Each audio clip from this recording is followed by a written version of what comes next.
We come down to it. We come down to the king of Broniedom, the flint of my flam, my partner in crime. Partner of your...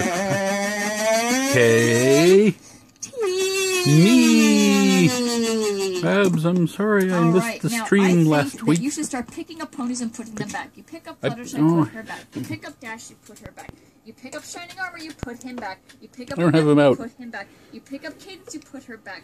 You pick up Derpy, you put her back. You pick up Lyra, you put her back. You pick up Pinky, you give her a kiss. You pick up Where's Rarity, Pinky? you put her back. I don't have... Dr. Hooves, you put him back. I still haven't taken Pinky, the you give her a kiss. ponies out from Anthrocon.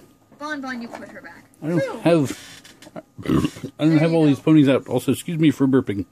Let's see if you can remember this, and I bet you anything there is a stamp involved. Oh, by the way, KT. No, there isn't a stamp involved. What? I think. You think? Actually, no.